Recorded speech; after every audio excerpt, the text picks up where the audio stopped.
Bienvenidos a este nuevo programa de Señal U Académico TV que te va a mostrar buena parte de todo el registro audiovisual que tiene la Universidad Nacional de Cuyo, con todas sus actividades culturales, artísticas y académicas. Esta semana queremos compartir con vos dos charlas muy interesantes. Por un lado, una reflexión muy profunda sobre los 100 años de la creación de la Constitución de Mendoza. Vino el jurista, el constitucionalista Antonio María Hernández, cordobés, y nos explica sobre esto. También tenemos a Oscar Oslac, un gran intelectual economista de reconocimiento nacional e internacional, que nos habla sobre las bases para aplicar un verdadero concepto de gobierno abierto. Mirá.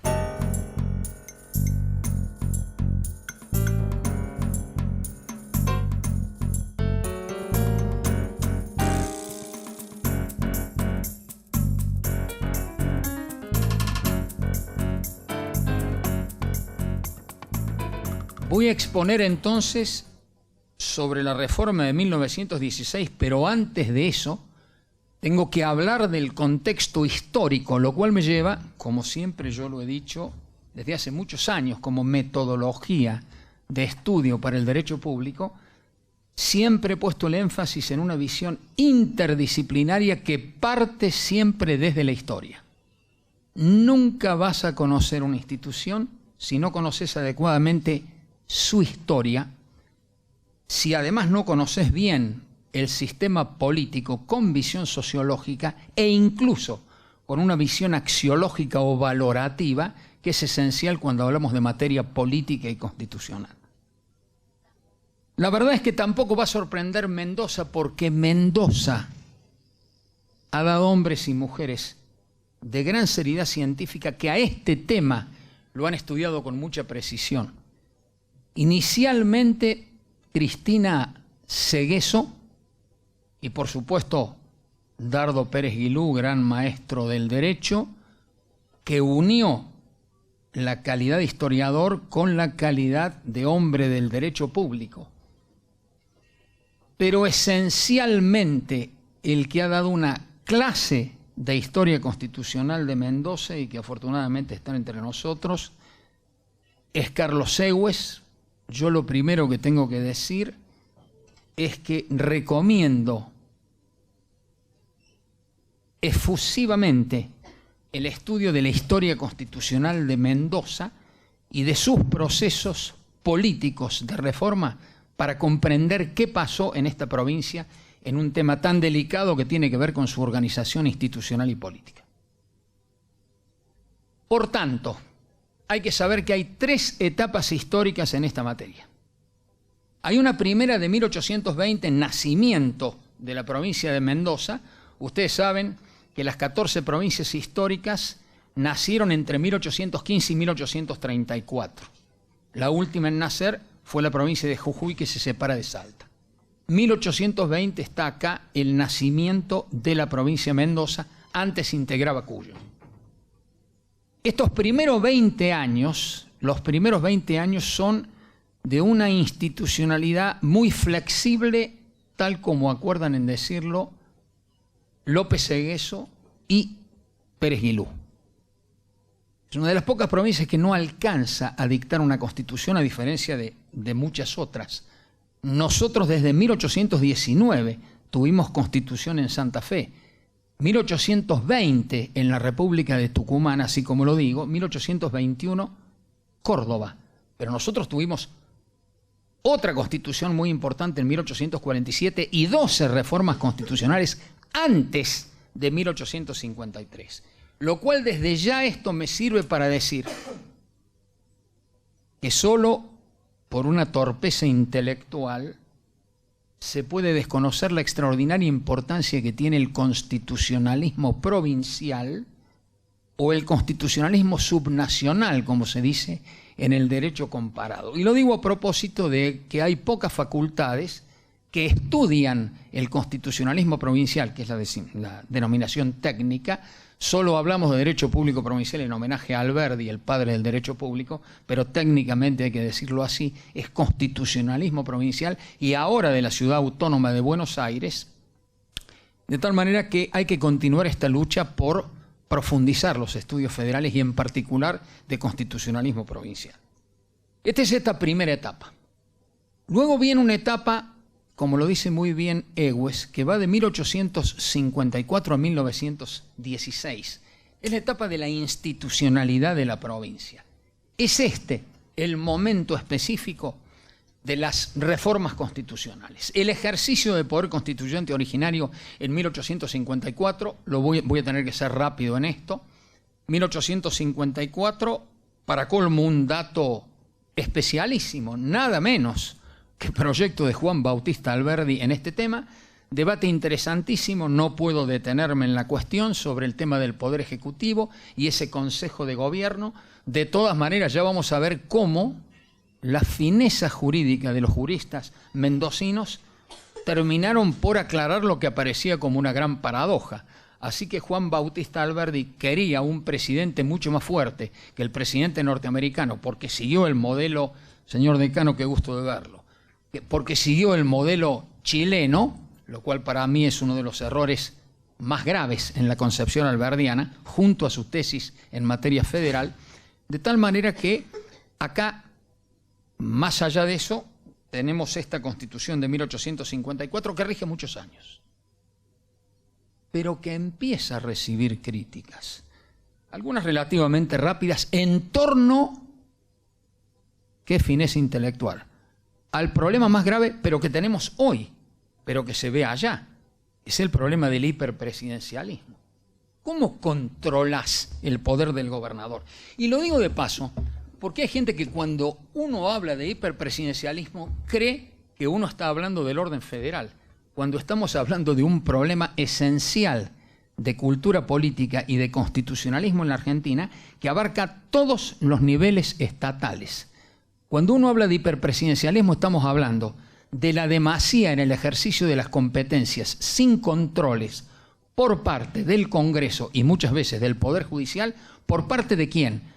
De los presidentes, de los gobernadores y de los intendentes, sobre la base de una muy débil cultura de la Constitución y de la legalidad y de una democracia de baja calidad institucional que se asienta en lo delegativo, problema que vimos desde siempre y que lo señaló muy bien Joaquín B. González en el Juicio del Siglo, y además, esto se vería después, como lo dijo Carlos Santiago Nino, una democracia corporativa, que es otro de los problemas más graves que tiene la Argentina.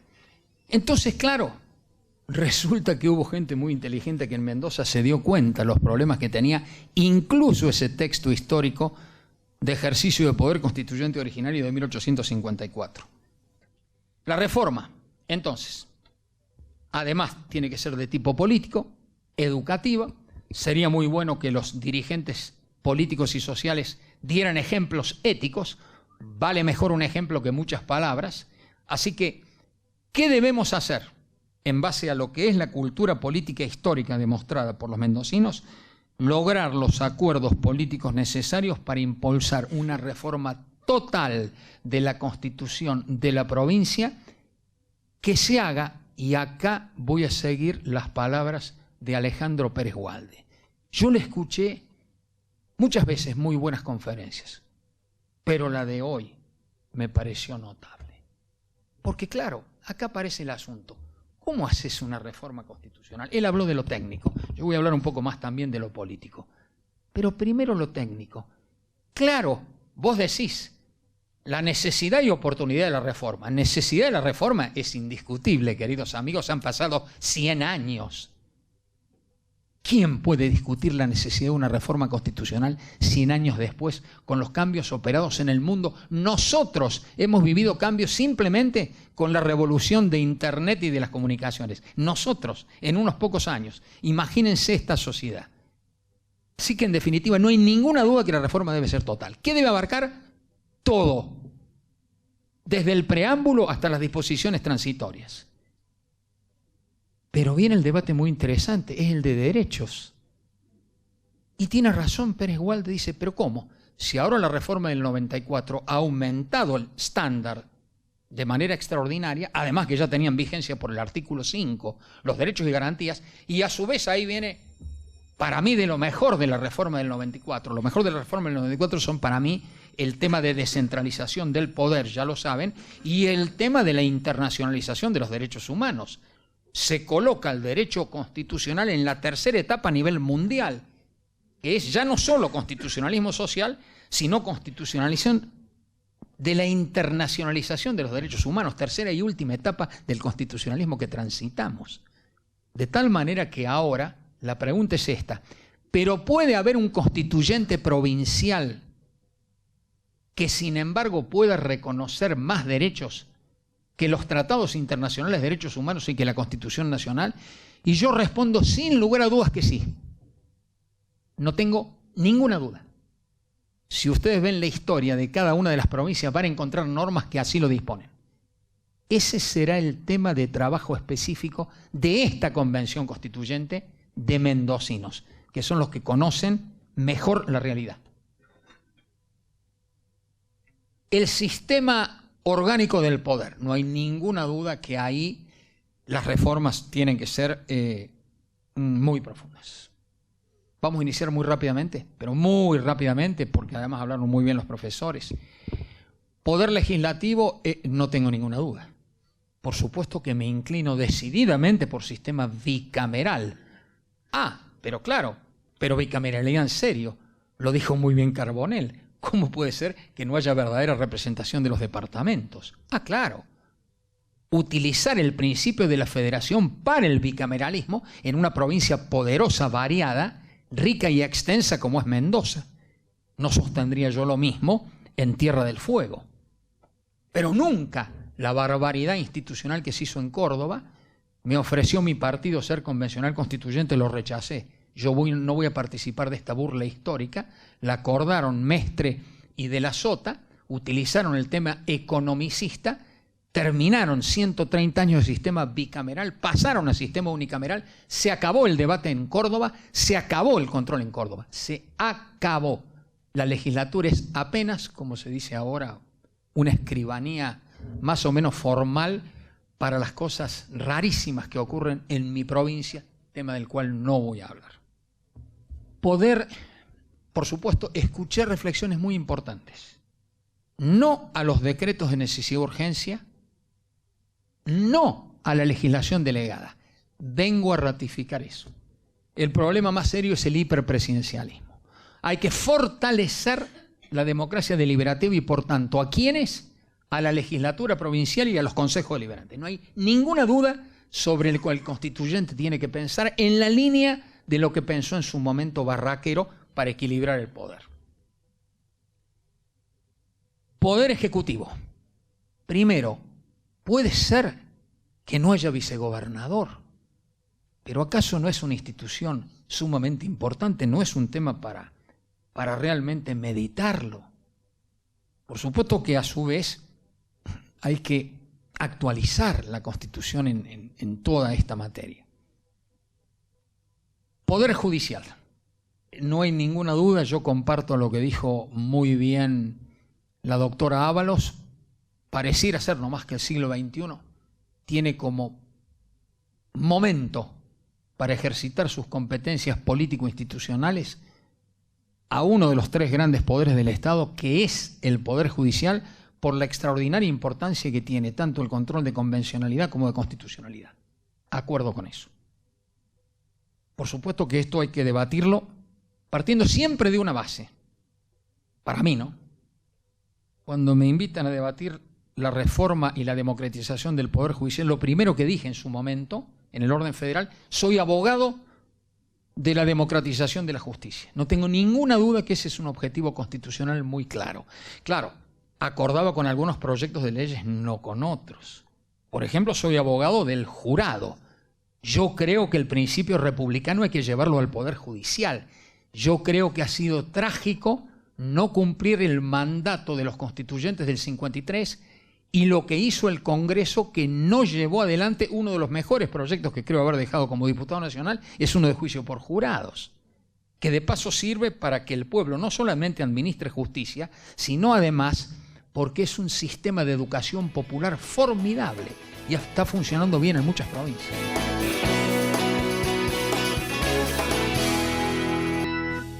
La jueza mendocina Gabriela Ábalos nos ayuda esta semana a desentrañar un poco las frases y el análisis que hace el constitucionalista Antonio María Hernández. no solamente habla de eso, sino que también nos cuenta cómo sería una constitución aplicada, renovada en el siglo XXI y también los desafíos de la reforma sí y la reforma no. Escúchala. La Constitución de Mendoza que nos rige de 1916 ha sido pionera en el derecho público provincial argentino e incluso ha tenido o tiene una repercusión a nivel internacional. ¿Por qué?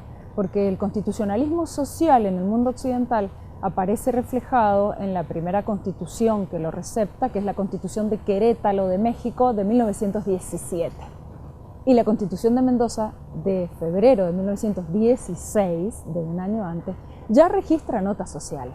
Si bien es una constitución provincial y no nacional, vale la pena destacarlo porque nuestra constitución provincial, antes que a nivel mundial apareciera por primera vez en una constitución notas sociales, derechos sociales, Mendoza ya lo trae en su artículo 44 y 45, artículos hoy vigentes que introducen derechos sociales. Pero además te agrego que Mendoza como provincia ha sido pionera en temas de derecho constitucional o de constitucionalismo. Por ejemplo, en 1854 dictamos la primera constitución provincial siguiendo los lineamientos de la Constitución Nacional de 1853 y fuimos la primera provincia argentina que envió su constitución al Congreso para revisión, como así dictaba el artículo 5 antes de la reforma de 1860. O sea que ya en el siglo XIX, a mediados del siglo XIX, fuimos pioneros en introducir en el mundo jurídico nacional nuestra primera Constitución de Mendoza, que fue en base a un proyecto de Alberdi y que además se tuvo en cuenta por otras provincias argentinas.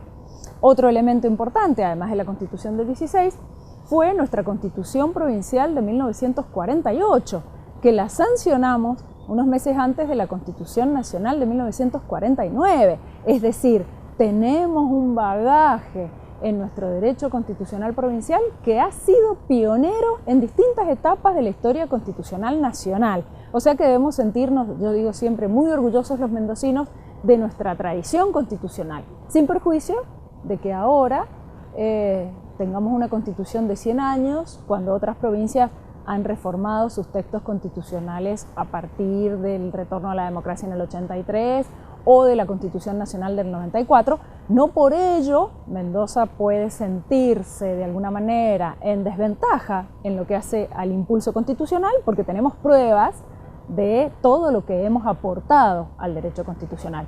E incluso ahora creo que podemos dar al país la mejor constitución del siglo XXI, porque tomando las experiencias de lo que otras provincias han hecho, podemos volver a aportar, y yo tengo fe en los mendocinos, podemos volver a aportar un texto constitucional que, como ocurrió en épocas pasadas, sea pionero o sea tenido en cuenta por otras provincias. O sea que creo que Mendoza tiene mucho para dar.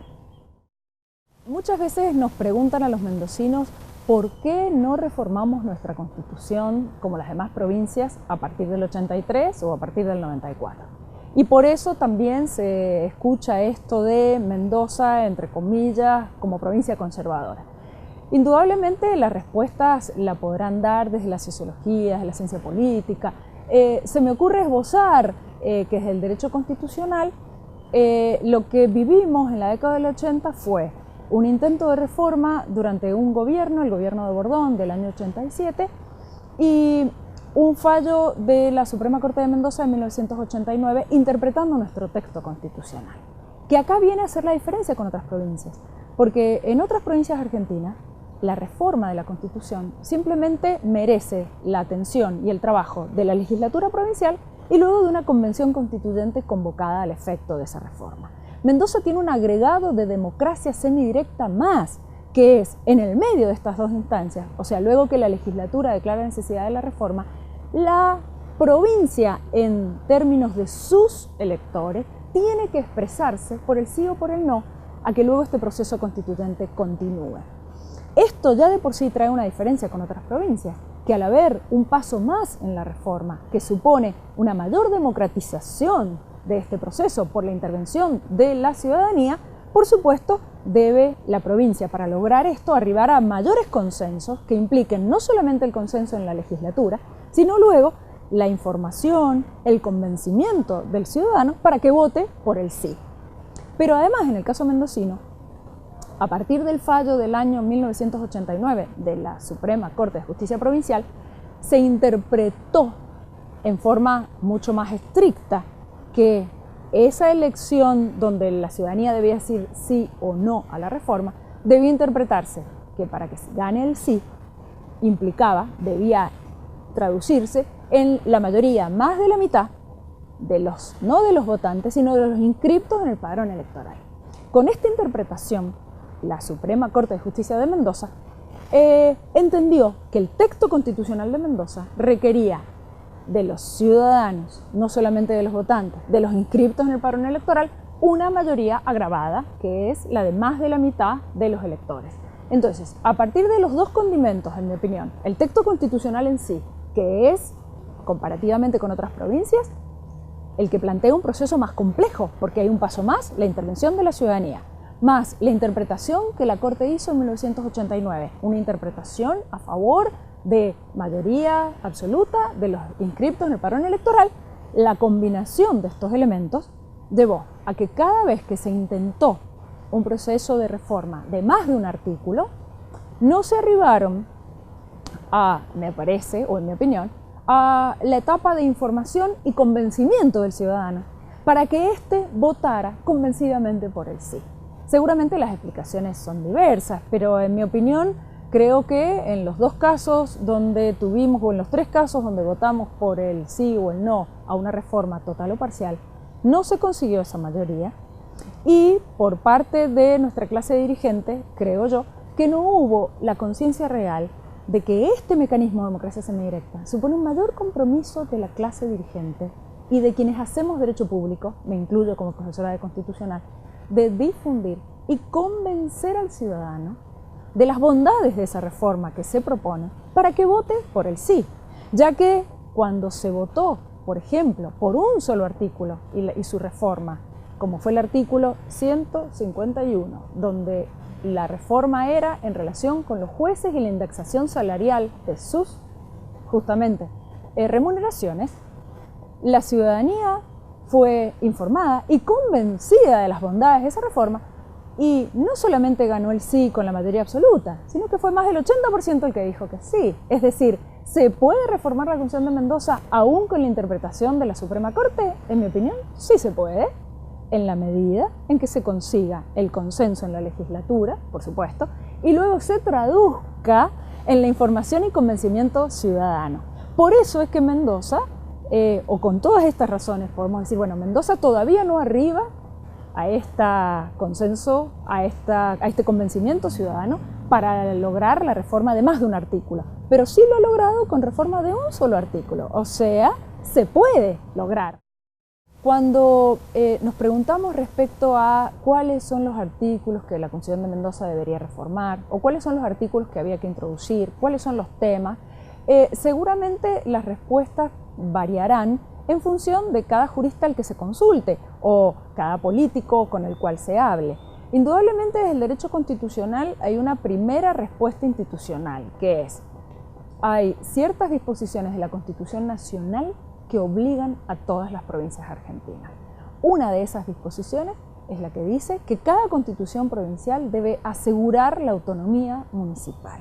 Esto supone que cada provincia, las 23, tienen como cometido obligatorio asegurar esta autonomía municipal, pero cada provincia puede reglar su alcance y contenido al modelo de cada provincia.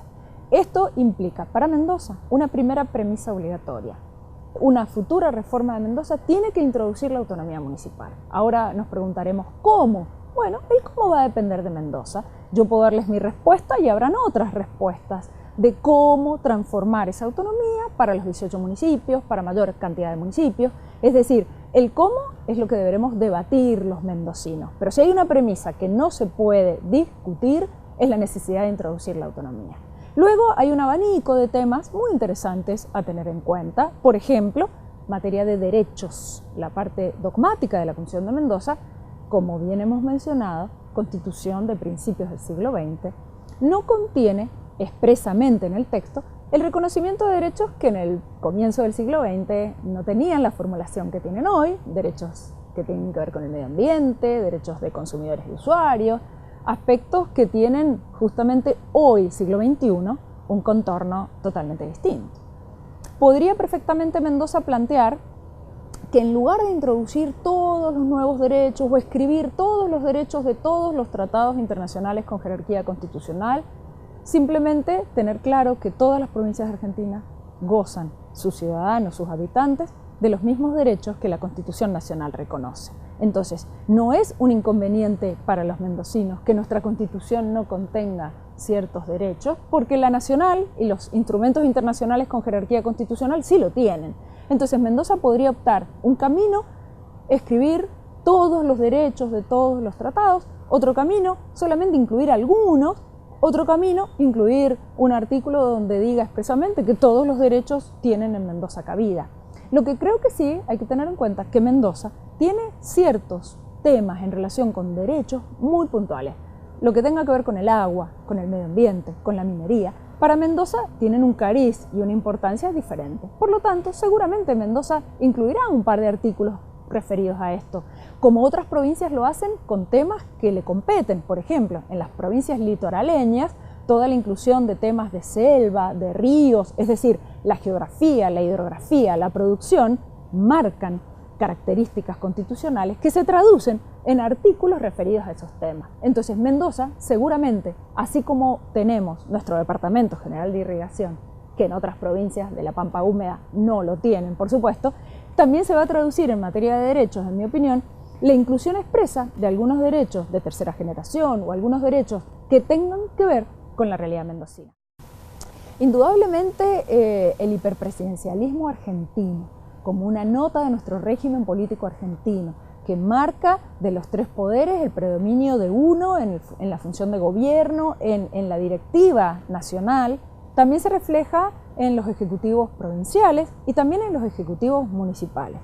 Y es nuestro régimen político del cual no debemos renegar en cuanto a pretender un cambio absoluto hacia un parlamentarismo, por ejemplo. Pero sí debemos limitar ese hiperpresidencialismo o limitar de alguna manera el ejercicio de esa función de gobierno en los ejecutivos tan grande que desfigure la división de poderes. Porque el tema puntual es que dejar un presidencialismo o un ejecutivo provincial o municipal cada vez con mayor poder supone que para ellos se ha debilitado a los otros órganos del poder y que más de una vez ese ejecutivo, manteniendo su fortaleza o acrecentándola, ha asumido funciones de los otros órganos, de forma tal que la limitación de funciones, la periodicidad de funciones, contribuye a esa limitación. Y por otro lado, la reformulación del legislativo, dándole una fortaleza, en mi opinión, comenzando por la ampliación del periodo de sesiones. Es decir, tener un ejecutivo ágil que en la sanción legislativa dé una respuesta con mayor celeridad a la problemática puntual, merece, por lo tanto, reformularse el periodo de sesiones ordinarias.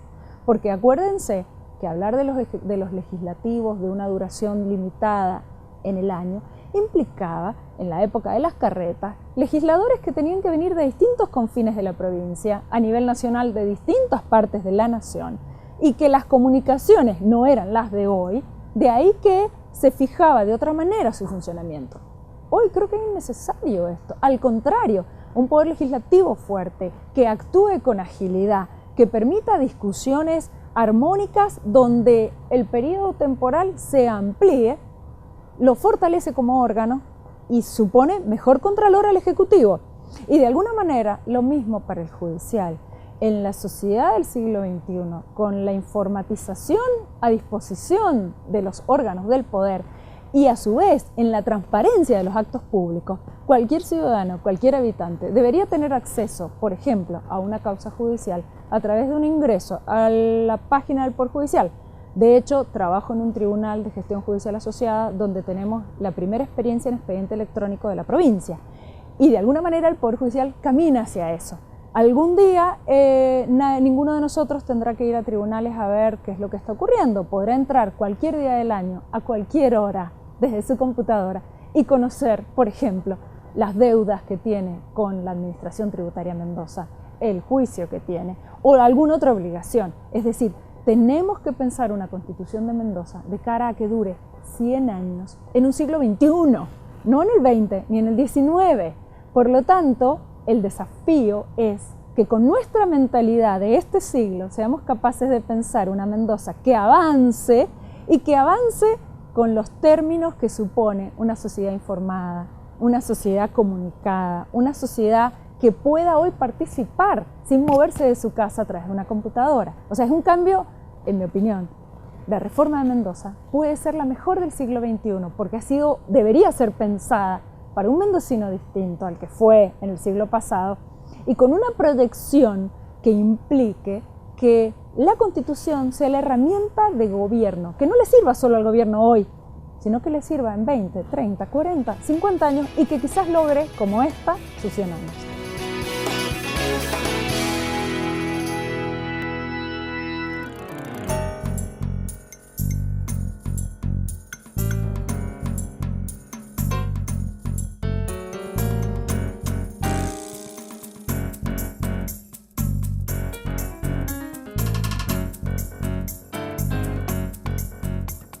Definitivamente el culto a la apertura parece haberse instalado en el discurso político, reivindicando el derecho ciudadano a la información sobre los asuntos públicos, que sin duda es un paso ineludible en el tránsito hacia una democracia deliberativa. A veces la investigación social, que está siempre atenta a las modas académicas, acompaña con sus descripciones, con sus explicaciones, con sus conceptualizaciones, el surgimiento y el desarrollo de procesos como este que acabo de señalar y otras. La academia le pone nombre a veces a fenómenos que entonces es apropiado por los actores del mundo real e incorporado al lenguaje común. Sea como fuere, creo que es evidente que ciertos procesos que aparentemente están desconectados a veces convergen en el tiempo y se cristalizan en un fenómeno nuevo que los contiene y que les otorga sentido. Y creo que esto es lo que ocurre justamente con este fenómeno que estamos señalando. Entonces creo que incluso comprender la esencia de estos fenómenos es uno de los aspectos, como señalaba recién el vicerrector, que compete a la universidad tratar de dilucidar a través de la investigación.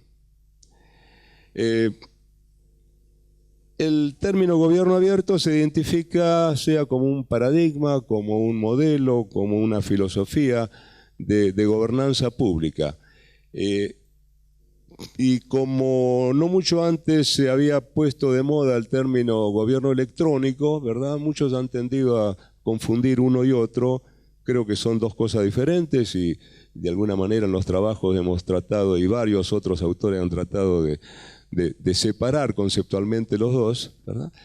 Pero es interesante, sin meterme en una discusión semántica, ver cómo evolucionan estos conceptos. En realidad nacen con un término que designa un objeto, un fenómeno, ¿no? Se va creando una cierta noción, que es otra palabra, una noción generalmente aceptada, de modo que cuando esta noción es sometida a un análisis académico riguroso, puede acabar convirtiéndose en un concepto. Y esto es lo que ha pasado justamente con el término gobierno abierto, y al que yo intenté convertir en otro término que ha sido también aquí citado, que es el término Estado abierto, ¿no? Todavía no es un término o es un concepto que no tiene todavía suficiente rodaje académico. Me han pedido la CEPAL hace poco que escriba un trabajo sobre Estado abierto. Yo escribí un trabajo hace 2 años tratando de reivindicar la idea de Estado abierto.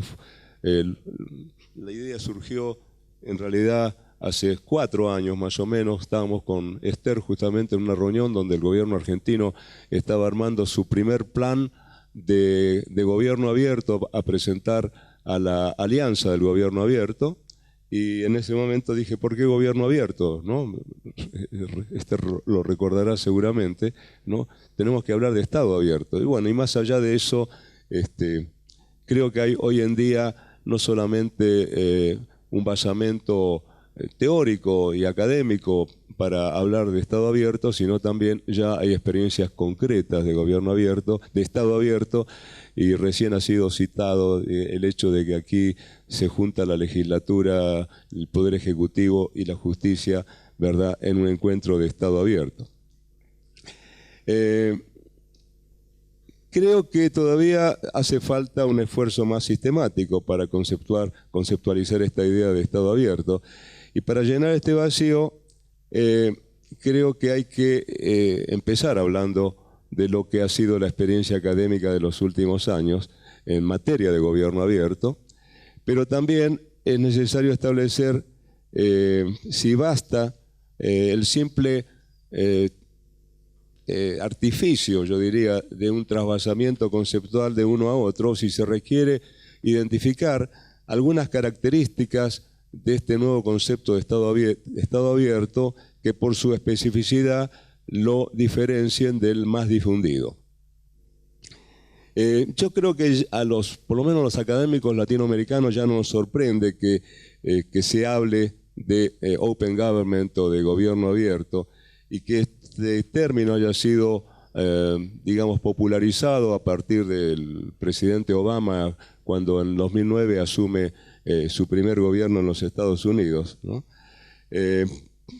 El hecho es que en Estados Unidos, como bien saben ustedes, se habla de gobierno, no se habla de Estado.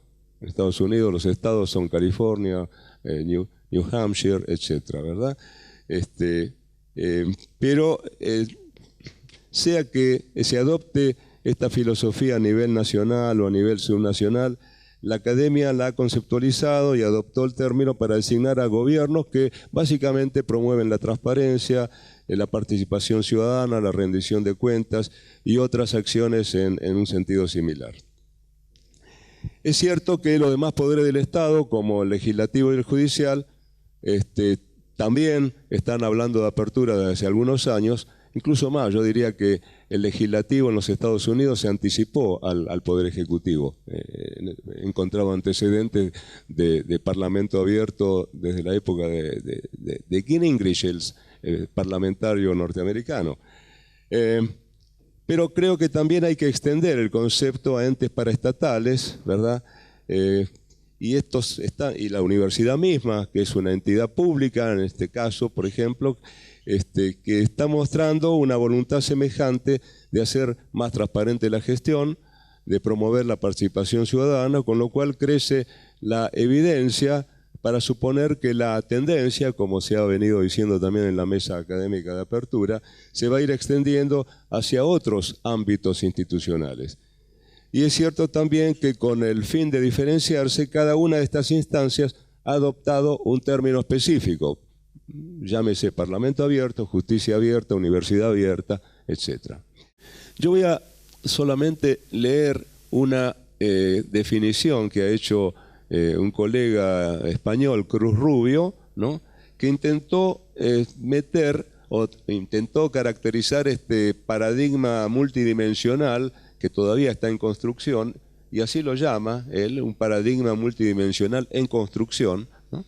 Y dice que gobierno abierto es una filosofía político-administrativa, un nuevo paradigma, un modelo de interacción sociopolítica que, basado firmemente en los valores y principios de transparencia, de la democracia participativa y empoderamiento ciudadano, de la rendición de cuentas, el open data y del uso de avances tecnológicos y en la conformación de gobiernos como plataformas que promueven la colaboración e interacción, se constituye como un modo o estrategia para el diseño, implementación, control y evaluación de políticas públicas y para procesos de modernización administrativa, y que ubica al ciudadano en el centro de atención y de prioridad, ofreciendo así una alternativa para la gestión de lo público. Como filosofía político-administrativa es, pues, diferenciable respecto de otras estrategias o filosofías político-administrativas existentes. Y tomo aliento, ¿no? Jamás vi una definición tan larga en mi vida, ¿no? Y realmente, y además de un sincretismo notable, ¿no? Porque aspira sin duda a contener y a conciliar los distintos aspectos de un término que, como digo, ha sido desbordado en todas direcciones, sobre todo por los planes de gobierno abierto, pero además por el hecho de que la alianza del gobierno abierto nunca dio una definición, sino que dio a conocer desafíos y criterios generales, ¿verdad? Y por lo tanto, cada uno interpreta el tema a su modo. Quisiera, digamos, voy a dejar de lado ya, no sé cuánto tiempo me queda, por favor que alguien me... 5. Bien.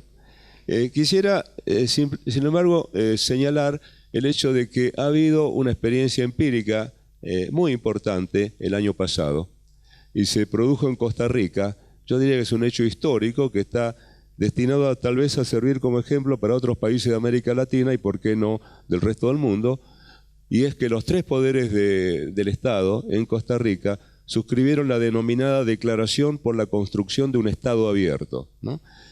Según lo cual, en las palabras del presidente de la República, se buscaba promover una política de apertura, transparencia, rendición de cuentas, participación ciudadana, lo que ya sabemos, y utilización de las nuevas tecnologías, pero el hecho es significativo, me parece, al menos en 2 sentidos.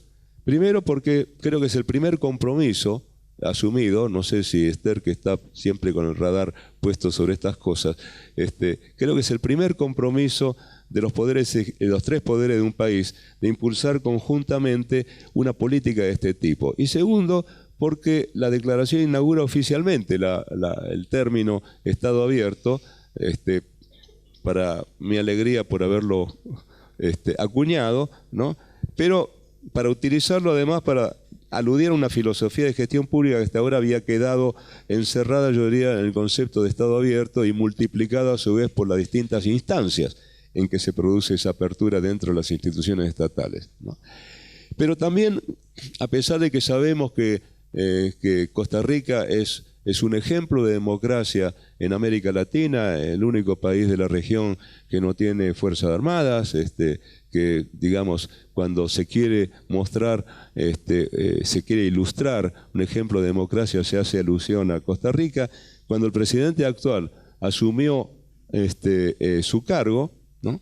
Cuando cumplía más bien 100 días en el gobierno, planteó que en el Estado costarricense existía un tremendo desorden inimaginable, decía, una ineficiencia intolerable y múltiples ejemplos de corrupción.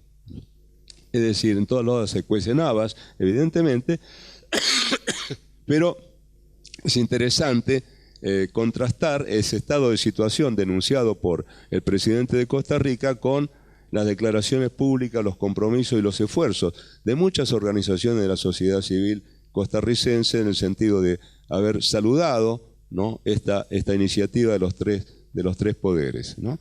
Y creo que en este sentido la idea de Estado abierto se acerca más a la idea de una democracia abierta que coloca el acento en 2 mecanismos institucionales principales. Por un lado, la extensión al Parlamento y a la justicia, ¿no? Y esto yo diría que no es casual, porque la apertura de la caja negra del Estado y su mayor transparencia no dependen únicamente de una decisión unilateral de los distintos poderes, porque recién se concreta cuando es la propia ciudadanía la que exige esa apertura y la que se apropia de los datos que digamos que los ciudadanos obtienen o producen, ¿no?, compartiéndolo así con esos poderes, ¿no? Y los datos que interesan a la ciudadanía, y si bien yo estoy de acuerdo con lo que decía hace un rato el vicerrector, en el sentido de que los ciudadanos, corregiría su verbo, diría, debieran participar. No creo que los ciudadanos participen naturalmente. Y lo que me parece fundamental es naturalizar de alguna manera esa participación ciudadana. A hasta acá hemos llegado a otra emisión de Señal U Académico TV. Esto es para que sigas disfrutando durante toda la semana los diferentes contenidos audiovisuales, solamente ingresando a www.unidiversidad.com.ar y haciendo un clic en U Académico. Esto es para que lo sigas viendo donde, cómo y cuando quieras. Hasta la semana que viene.